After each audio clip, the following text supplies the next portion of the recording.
this is video 2 of the series of the partner-assisted triggering, the basic triggerings for assisting your partner. So we've just, in video 1, we've gone through the quad, and basically I went through like, the way we're going to do it for this series is lying on the floor. You can then use a bed, or you can, a bed. I'm not going to use my massage bed because most people doing this are not going to have a massage bed. So I don't want you to feel like, oh, I can't do it because they're lying on a bed. So I'm showing you how to do it on the floor. I'm going to use the floor just for ease of making the videos, but you can also have the person lying on a bed. And then when I need to be seated, or there are some things I'm going to use to raise the legs, I'll use a stability ball. But you can use a bench or a couch, whatever you have at your disposal. It's not hard. Right. So the first one we did quad, so I got Marby lying on her back, my wife graciously helping me. And now I'm going to ask Marby to turn onto her stomach, onto your stomach for me please. And then we're going to get into the hamstrings, and I'll show you a great way of releasing the hamstrings. Now what you want to make sure is that you don't get the person lying on their stomach for too long. It's not a great position to be in for the back. Also, rather get them lying nice and relaxed down like that, nice and straight. If the person has got a little bit of lower back discomfort, put a pillow under. This is where a bed might be more comfortable if the person is a little bit uncomfortable. Marby is thankfully in great shape, so she doesn't need that. So we can get cracking. So now we want to work on the hamstring. The hamstring attaches right into the pelvis and obviously below the knee here. And its job is to bend the knee. So what we're going to firstly do is in this position, what I like to do is just to get in and just add a little bit of movement, and straight away you can feel that sensitive. Now, what you want to do in this position, it's easy for the muscles to contract, so you don't want to go too hard. So what you then do is, and I'm showing you on this leg, normally I'd work on the same side, the leg that I'm doing, but I'm working across purely so that you can see better what I'm doing.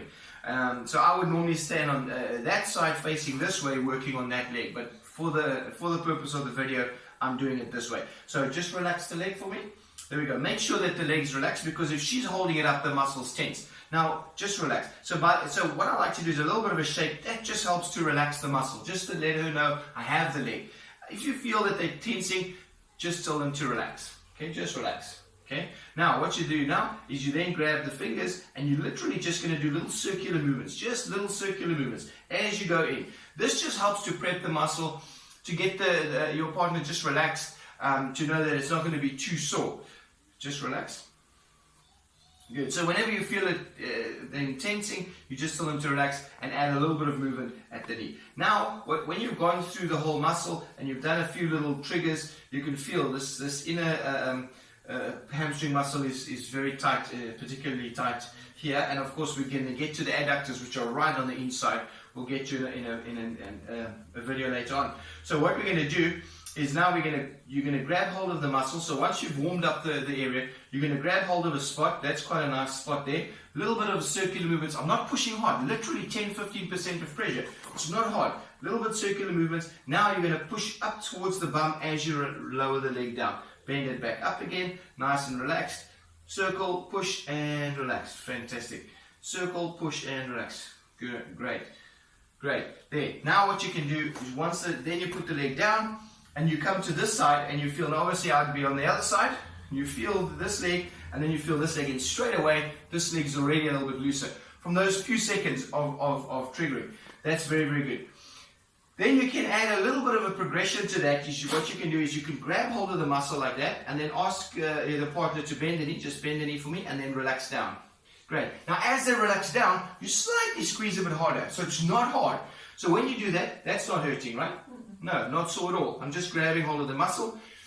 One of the things you've got to watch out for in this position is the inside of the thigh. There's a lot of lymph nodes, and lymph can cause a burny feeling. So some people might be very, very sensitive on the inside. If that's the case, don't do the gripping movement. It might be too uncomfortable. Remember, if anything is too uncomfortable, the body's going to protect, and you're actually going to be fighting the muscle and not helping to release it.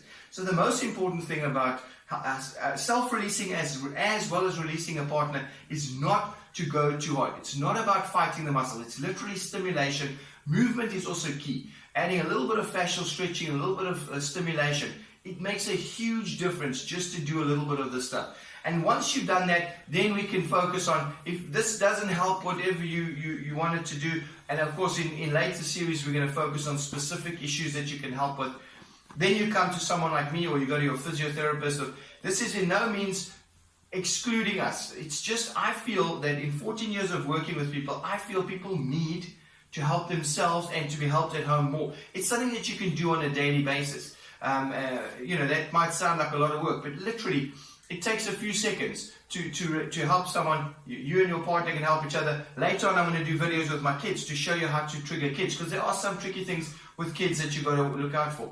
But it's really, really, really effective, and it's very simple to do. And I guarantee that your mobility and your general pain will be a lot less. So when you do this, if it's not too burning, you're going to grip hold of the muscle, bend up, not too hard as she bends up. As she's up there, then she stops. Now I'm going to grip a little bit harder and pull a little bit up towards the bum as she takes it down. So a little bit harder and pull up towards the bum as she lowers the leg. Gives you a nice fascial stretch. Hope that works. Thanks for watching.